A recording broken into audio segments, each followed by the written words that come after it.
बिसोरो दिनै एबसुनि माइन्डेड जानानै एबसुनि निर्देशआव एबसुनि एजेन्ट बायदि दिनै खामानि मावगासिनो दङ। बिसोरो दिनै बुबुल बर'मोन बायदिया मा होनोमोनलाय दिनैनि दिनाव बिसोरो गन्डगल दिनै बिटिसिआव गन्डगल खालामनोसो दिनै बेहाय एडमिसन लानानै दङ।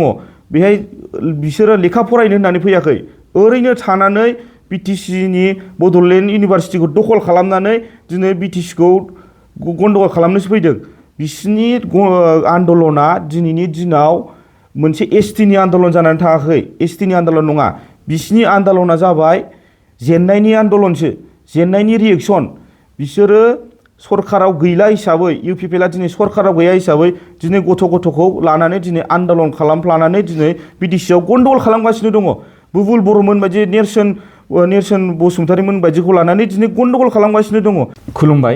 सिगाङावनो आङो इंराजिनि गोदान बोसोरनि बयखौबो सारा बिटिसिनि जोंनि आबै आबौ, आदा बाजैमोन, आदै मादैमोन, बिदा फंबाय बयखौबो आं गोदान बोसोरनि गाहाय हामलायनायखौ बावहरबाय जोंनि क'क्राझार डिस्ट्रिक्ट बिएसइउनिफ्राय, बिएसइउ तरफनिफ्राय। आरो जों दिनै क'क्राझार डिस्ट्रिक्ट बिएसइउआ बेहाय दिनै जमा जानायनि खारनानो जाबाय जोंहा नै मैयासो थांनाय जा बड'लेण्ड मुलुगसोलोंसालि आरो क'क्राझार मुलुगसोलोंसालिनि गोदानै एपइन्टमेन्ट मोननाय रेजिस्ट्रार सानै बिथांमोनखौ जोङो वेलकाम खालामो।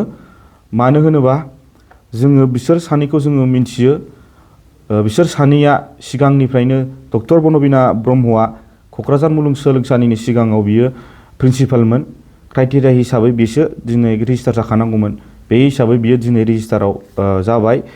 आरो डक्टर प्रहलाद बसुमतारी बिथाङाबो 2020नि सिगां बिथाङाबो रेजिस्टार खामोन। दा बिथांमोनहा दिनै रेजिस्टार जानायाव जोंहा बिसोर सानैखौ वेलकाम खालामो।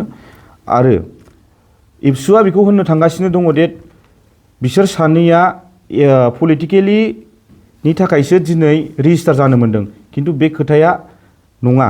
मानो होनोबा दिनै जाय रेजिस्टार दिनै बोख्लायजादों गावसिनि बिबाननिफ्राय, बिसोर दिनै फेलियार जानायनि थाखायसो बिसोरो बोखारजादों। मानो होनोबा जोंनि बिटिसि बायदिखौ दिनै बुख्रुब सुख्रुब खालामलांबाय बड'लेण्ड इउनिभारसिटिनि स्टुडेन्टफ्रा। दिनै मानो बिसोरो लिगेलि मानो दिनै तदन्त खालामाखै, लिगेलि मानो एक्सन लायाखै, दिनै घटना जाखांनायनि उनावबो दिनै मानो बिसोरो जेबो नायबिजिराखै। आरो बिनि सायाव 2024आवबो जा इलेक्सन जादोंमोन स्टुडेन्ट इउनियन इलेक्सन, बेहायबो हाग्रामा महिलारिनि देबोरगाव गामियाव दिनै बै समावबो गन्डगल जानानै थांदों। सोरबा गारि बुख्रुबलायदों, सोरखौबा लावथि लानानै होसोलायनाय, सोरखौबा बुलायलायनाय जादों। बे टाइमावबो दिनै रेजिस्टार सासे मानसिया दिनै मानो बे बुस्थुखौ लिगेलि एक्सन लायाखै। आं बेखौनो सानो, जों क'क्राझार डिस्ट्रिक्ट बिएसइउआव बेखौनो सानो दे बिसोरो सासे फेलियार रेजिस्टार जानानै थांदों। बिनिखायनो दिनै चेन्सेलरा बिसोरखौ बोखारनांगौनि फरजायाव फैदों। बे मोनसे लिगेलि प्रसेससो थांनानै दिनै चेन्सेलरा बिसिखौ होनहरनानै दिनै गोदान रेजिस्टार सायख'नाय जादों। आरो दिनैनि दिनाव बुबुल बर' जाय बिथाङा, आं बिनि खोथाखौथ' मा बुंबावनो, बिथाङा दिनै डाबल एमए, खिन्थु बिनि एडमिसना दिनै लिगेल नङा। आं बेखौनो बुंगोन, मानो होनबा जों मिथिगौ बे बिथाङा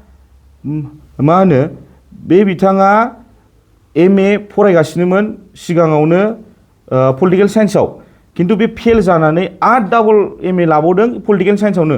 खिन्थु दिनैसिम बिदि लिगेल प्रसेस नङा दे नोङो मोनसे साबजेक्टआवनो एमएखौ मोनफिननो हानाय। खिन्थु बे इलिगेल बुस्थु एडमिसन मोननानै दिनै रेजिस्टारानो बेखौ एडमिसन होदों। दा बिनि थाखायनो बियो दिनै हस्टेलाव थानानै एबसुनि निर्देशआव हस्टेलाव थानानै दिनै बिसोरो बेखौ काउन्टार होगासिनो दङ। बिटिसि बुख्रुबनो, बिटिसिखौ सावनो, सोरबा शिबनि न'खौ सावनो, बिदि खोथा बुंगासिनो दङ। आरो मैयाबो जों खोनानो मोन्दों कार्बि आलं बायदि तुलिरामनि न'खौ सावनाय बायदि जोंनि बिटिसिनि हाग्रामा महिलारि शिबनि न'खौ सावगोन, बिटिसिखौ बुख्रुबफिनगोन होननानै थुलुंगा होगासिनो दङ। मा साहसजों बिदि बुंनो हागासिनो दङ?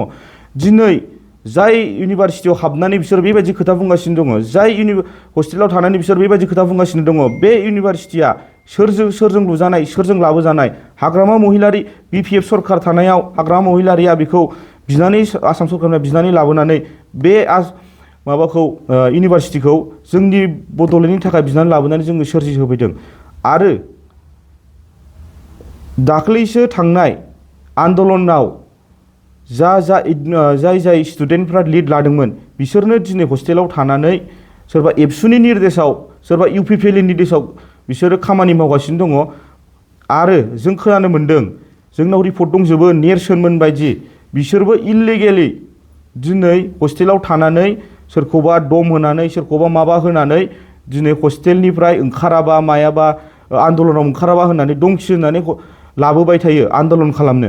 खिन्थु दाख्लैहाय आन्दलन जाय जानानै थांदों बेहायबो ओइदिनखालि एग्जाम दंमोन एग्जाम टाइमाव बिसोर एग्जामखौ पस्टपन खालामहोदों एग्जाम जाहोआखै एग्जामखौ केन्सेल खालामनानै दिनै आन्दलन खालामहोदों। बेहाय दिनै सासे रेजिस्टारा मानो एक्सन लायाखै जे बुस्थु गथनानि जानानै थांबाय एथ' गिदिर जोंनि एन्टि नेसनेल बायदि खामानि मावनानै थांबाय बेहायबो दिनै रेजिस्टारा मानो एक्सन लायाखै। ओंखायनो जों सानो सासे रेजिस्टारा बेखौ एक्सन लायैनि थाखाय जेबो खामानि मावैनि थाखाय सासे रेजिस्टारा बे फेलियार। जों गोदान फैनायनि सायाव जोङो बिराद मोजांसो मोन्दों बरायदोंसो जोङो क'क्राझार डिस्ट्रिक्ट बिएसइउनिफ्राय। आरो जोंनि बुबुल बर' आरो नेरसोनमोन बायदि जाफुंमोन बायदि बिसोरो सासे इउपिपिएलनि सोरबा एबसुनि टटेलि एजेन्ट जानानै खामानि मावगासिनो दङ। बिसोरो दिनै खुनु फर्मेल स्टुडेन्ट नङा बिसोरो सासे इलिगेल भाबै दिनै हस्टेलाव थानानै खामानि मावगासिनो दङ आरो जाफुं होननाय प्रेजेन्टलि जिएस जानानै दङ बियो अबभियासलि बियो एबसुजों सापर्ट होनानै दाख्लैसो देरहाबोनाय गथ' बिसोर एबसुखौनो नागाराखैमोन एबसु बिबानखौनो नागाराखैमोन देरहाबोनाय गथ' बिसोरो दिनै एबसुनि माइन्डेड जानानै एबसुनि निर्देशआव एबसुनि एजेन्ट बायदि दिनै खामानि मावगासिनो दङ। बिसोरो दिनै बुबुल बर'मोन बायदिया मा होनोमोनलाय दिनैनि दिनाव बिसोरो गन्दगल दिनै बिटिसिआव गन्दगल खालामनोसो दिनै बेहाय एडमिसन लानानै दङ। बेहाय बिसोरो लेखा फरायनो होननानै फैयाखै ओरैनो थानानै बिटिसिनि बड'लेण्ड इउनिभारसिटिखौ दखल खालामनानै दिनै बिटिसिखौ गन्दगल खालामनोसो फैदों। बिसिनि आन्दलना दिनैनि दिनाव मोनसे एसटिनि आन्दलन जानानै थाङाखै एसटिनि आन्दलन नङा बिसिनि आन्दलना जाबाय जेननायनि आन्दलनसो जेननायनि रिएक्सन। बिसोरो सरकाराव गैला हिसाबै इउपिपिएलआ दिनै सरकाराव गैया हिसाबै दिनै गथ'खौ लानानै दिनै आन्दलन खालामफ्लानानै दिनै बिटिसिआव गन्दगल खालामगासिनो दङ। बुबुल बर'मोन बायदि नेरसोन बसुमतारीमोन बायदिखौ लानानै दिनै गन्दगल खालामगासिनो दङ फोरखौ लानानै। आरो बिसोरो दाखालि जोंनाव इउनिभारसिटिनि गथ'फ्रा जोंनाव गाबै फन खालामबाय आदामोन जोंनि एग्जामा पस्टपन जाबाय जोंनि लाइफआ मा जाबावनांगौ जों एग्जामखौ होनो मोनला नामा।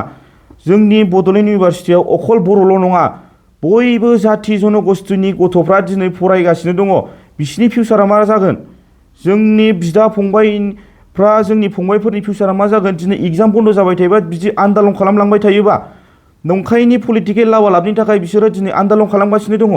एबसुआ दिनै मिन्थिखागौ बिसिनि लिडारफ्रा दिनै मिन्थिखागौ डेट एसटिआ सोरबा एनअसि हरबानो जागोन नामा जागोन ना जाया बेखौ बिसोरो मिन्थिखागौ मोजाङै। खिन्थु बिसोरो बेखौ प्रपगेन्डा लाफ्लानानै पलिटिकेलि प्रपगेन्डा लाफ्लानानै बिटिसिखौ गन्दगल खालामनो थाखाय दिनै बिसोरो बे आन्दलनखौ खालामफ्लागासिनो दङ। जों ओंखायनो होनो बुबुल बर'मोन बायदिया मा साहसै दिनै बिदि खालामगासिनो दङ। जों बेखौनो रोखा बुङो एबसुनि एजेन्ट जाना बिसोर खामानि मावगासिनो दङ।